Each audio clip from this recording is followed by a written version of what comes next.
Genre Mantra.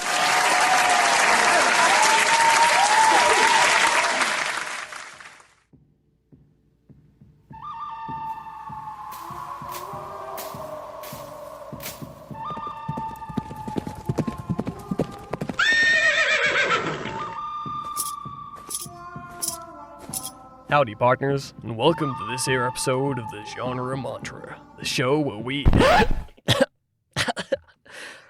I'm sorry, I think the sand's getting to me. This is the show where we take a look at a different genre every week, talk to a fan, and delve deep into its history and secrets. Today, we're putting on our boots, grabbing our beans, and riding into the horizon as we explore the wild world of the Western.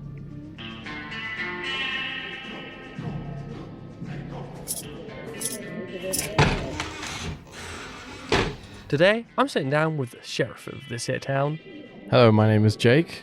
and he's a big fan of westerns. I love them. See? I think they're so cool. I think there needs to be more of them. Bring them back. That's what I say. There's something about them, like the old-timey look of them, the settings, the stories. It's what I feel like a movie should be. So, that's pretty cool, but first off, what actually is a western? Like the outfits, the cowboy hats, the boots, like the chases, the music of them. I think they've just got a certain vibe to it and a certain feel to them that just makes them just so cool. And they're really simple. Like, it's always like bad guy fights good guy trying to save village, or these people are trying to rob these people, like a train robbery. Like, it's just a very simple setup, and it makes them so easy to follow. And the way that they're shot, the way they look, the way the characters are, they're just iconic. They kind of make me feel like a little kid. Like, yeah, I'm rooting for the good guys. That's very cool. So did you watch them a lot when you were younger? My dad was always just whacking them on the TV. When I was growing up, there's always at least one of them on. Oh, that's touching. But I'd like to get a bit more academical with it. So I talked to... Martin Flanagan. My original PhD were to do with westerns. who just happens to be the owner of this hit saloon. With a western, you've got a set of thematic oppositions. Good versus evil is the simplest one, but also things like the past versus modernity, or the wilderness versus civilization. It's not the case that they can only be made by America. The thing that makes up a western is to deal with a certain way that the country understands itself and where it came from. You don't get too many westerns that occur before the 19th century in terms of when they're set. And you don't get too many that occur after about 1910 or so. And it's rare for them to geographically move out of a certain belt of the US as well. So they're kind of reasonably fixed in terms of time and space. The majority of them are. This genre is also well known for its large catalogue of stock characters and locations, like boom/ghost towns, which explode into being because of a natural resource and then disappear when it runs out, or the brand new steam train and associated railway track. There are also the stock character types, like cowboys, drifters, gunslingers, and bounty hunters, typically making up our protagonists, while our antagonists are usually made up of outlaws, cattle barons, railroad barons, small-town tyrants, and Indians? Ugh, these really are from... Oh, wow. The earliest known Western narrative film is the British short Kidnapping by Indians, made by Mitchell and Kenyon in Blackburn, England, in 1899. There are also a ton of supporting characters, such as the sheriff, if they're not filling our protagonist role, the saloon owner, who's a good source of information and exposition as they know everyone in town, the snake oil salesman, who scams the locals trying to make a quick buck, but is never a big enough threat to be a real antagonist, and the frontier doctor, likely the only one in town and who our main characters will go to if any plot-relevant injuries occur.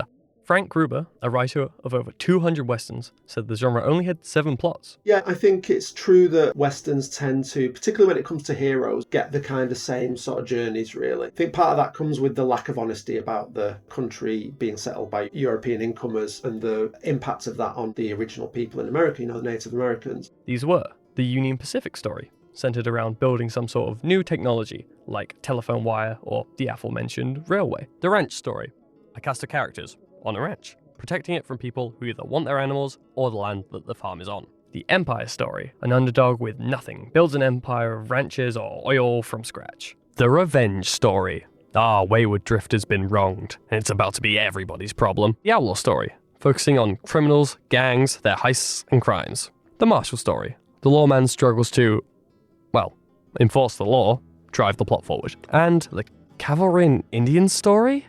Ugh. About fixing the wild and dangerous lands so it can be settled on, and fighting those terrible and scary native people who are already living here. Yeah, so that last one feels a bit icky to say. And unfortunately, it doesn't stop there. Are you aware of the Lone Ranger as a character? Yes, the played by Johnny Depp. Well, in one of the movies. The Lone Ranger is a character who first appeared in 1933 on the radio show WXYZ, which spawned many comics, TV shows, and movies, always depicted as a white man in a mask. Did you know he was inspired by a man, like a real man, whose name was Bass Reeves, who is a real historical black man. Bass Reeves. Yeah, he's depicted in The Harder They Fall. He was born into slavery and then became a deputy later in his life and got, on account, over 3,000 arrests. Never got injured in the line of duty. It was like a very famous and prolific historical figure. I didn't know the Lone Ranger was based on Bass Reeves. I didn't know that one for a fact, but I don't like how they're changing the character's race just to fit what was at the time the majority of like the white-owned sort of media. So that's not great. And the audience at the time started to see it too. People get suspicious of the original Western template. Who are you, kind stranger? Hi, I'm Dr. Pete Deakin, film studies lecturer at the University of Salford. Ah, I see. The frontier doctor around these parts. And I think the youth in particular are suspicious about America and that kind of national idea of being flag-waving Americans, especially at the backdrop of a war in Vietnam, for instance, which I think also has a big influence at this particular time, alongside other things too. An untrustworthy president, of course, in the shape of Tricky Dicky Richard Nixon, has also started to show a more ugly side of America. And I think all of this has led to a moment in which those Westerns felt archaic. They felt no longer that they belonged in a contemporary society. They were old-fashioned. This is where we see the genre take a turn. The death of the production code, I think, in the late 1960s. Also known as the Hays Codes, rules to do with the censorship of media. Means that it's more tempting for filmmakers to be more critical and they have more room to do so. This caused a new subgenre to form, the revisionist Western. These had blurrier morality, a focus on character development over action, Native American protagonists, and women portraying a wider range of characters. Female characters aren't dealt with in a strong and notable way until a little bit later in the existence of the Western. You know, you can find some interesting female characters in the 40s, but they sort of tend to get more play really as late as the 1980s and 1990s. And you're already in a period there where producing a Western was kind of an anomaly. So obviously, these revisionist Westerns played better to a more modern audience at the time, entirely eclipsing the classical Westerns that built the genre and its conventions. By the 90s, you know, you get a number of Westerns that are led by either women or Native Americans. It doesn't have to be subservient to that notion that everybody's good and everybody who is a hero is that all-pervading, rich with justice kind of territory that we get in a lot of classical films. However, it didn't last, and as the years went on, the reality of the genre became more apparent, and the Western's heyday ended. It became a lot harder to make films that were sort of purely about well-meaning, might is right type heroes. You know, by the end of the 60s, it's the beginning of a period that's sometimes called the New Hollywood, where people like Scorsese and Lucas and Brian De Palma and William Friedkin start to make films where most of their heroes were at best a little bit troubled. I can see why it's happened, but there are also like ways around it. You know, there doesn't have to be specifically white people versus Indians, you know. Like with The Harder They Fall, which came out 2021. I love that movie so much. It's got Idris Elba in it, Jonathan Majors, Regina King. Jay-Z produced it. Mainly black cast as well, about two rival gangs. Exactly. There always needs to be a statement. I think now there always needs to be a statement about the history made, especially if it's an American sort of production. We move away from strings we might expect to see in the classical era to a Jay-Z produced soundtrack is something quite remarkable again about the evolution of this genre. Because the tropes are so recognisable, filmmakers can be really playful with them and still retain the Western template. It's just two gangs, like find out, so why can't they do more of that? That for people to actually bother making Westerns now, you sort of have to be seen to be doing something interesting with them. It just feels like it's an untapped market that has so much potential that could bring in so much money for studios. I think it needs to come back. It sucks because it's right there. It's a gold mine of opportunity and ideas right there, and they're just sleeping on it. So, is that it? Are Westerns just an outdated ghost of the silver screen? An echo on the airwaves, glimpse into a terrible past, and the stories and stock characters that are too inexplicably tied to the terrible context they were created in? Oh well. If only there was maybe a new genre that could take what we liked about these old Westerns and then make it in a better way. Maybe in a better location? somewhere far, far away.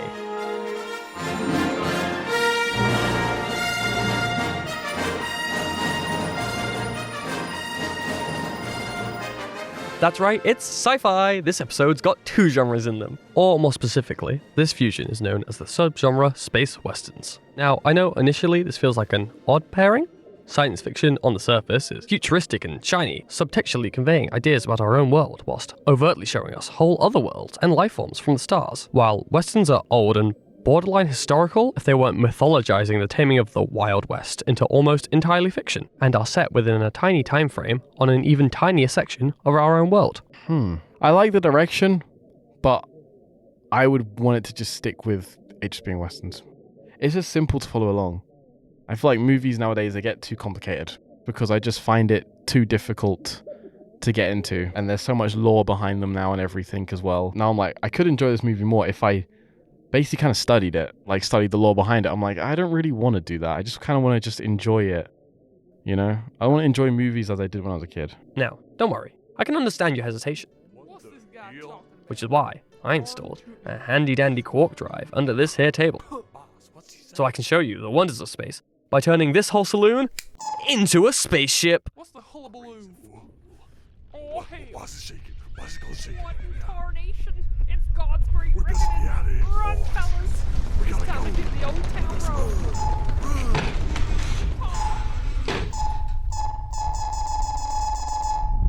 Here we go!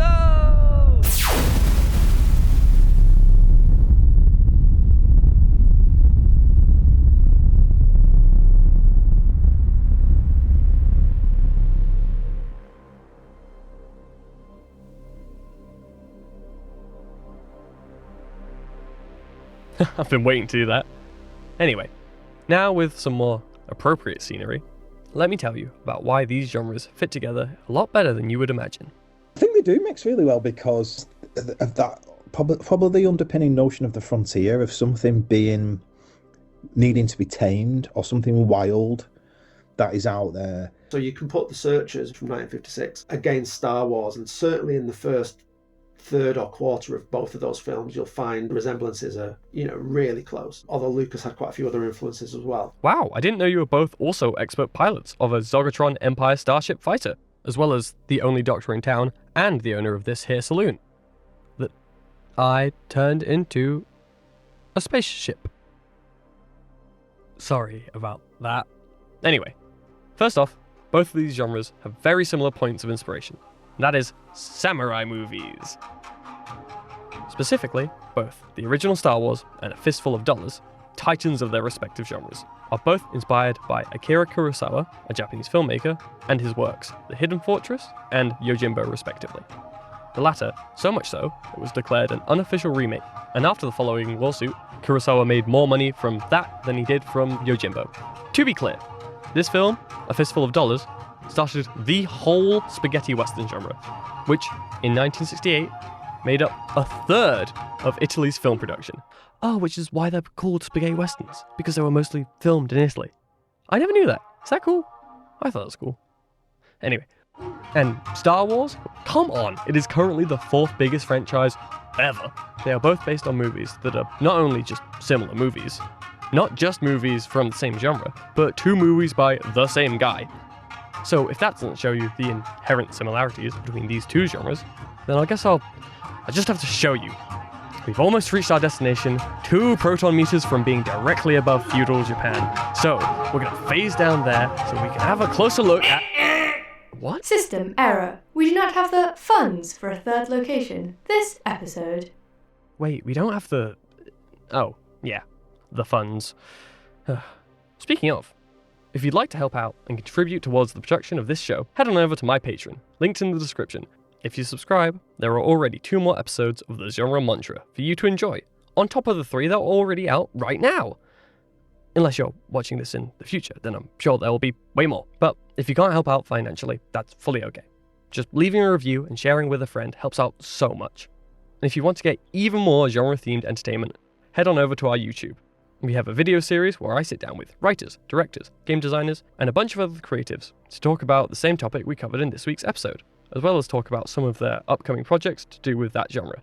and just have a good chat. Find out what I talk about in the 3 episodes that are up now. And remember to like and subscribe, and for even more of the genre mantra, follow the show on Instagram for backstage access and sneak peeks of the production process. And follow our TikTok to see clips of the episodes before they come out every Friday. All these links are in the description of the episode.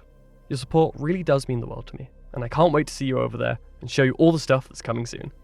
So yeah, anyway, moving on. Apart from the media they take reference from and their origins, what were you saying about the setting, Jake? The only thing that really sort of sets a Western apart is really the setting from any other sort of type of movie, because like so many movies these days have Western conventions in it. It's just the only difference is the actual setting of the Wild West. Oh, interesting. So you think that it's important that the characters are located in a small pocket of civilization, far away from help, unless there's some form of quick transportation that's been set up that could be good or bad for our protagonists. Somewhere that is vast, explorable, and free, yet harsh, and could be hiding any number of dangers, or even hostile life? Ah, if only there was a place that could be described exactly like that wasn't connected to some horrible historical actions, as well as some very dated and degrading conventions. It's space! The desert is the sand planet surface, or the empty vacuum of space. The steam train is the hyperspace ship. The well that gives the town water is the oxygen bubble that generates around the town. The mining outpost on the moon is the frontier town. It's literally the final frontier.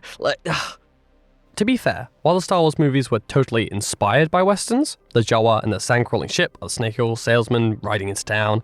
Tusken Raiders are the scary natives. The Cantina Bar is a saloon full of outlaws, and Jabba the Hutt is a small-town tyrant. Antagonistic sheriff, cattle baron, and leader of a gang of outlaws all rolled into one.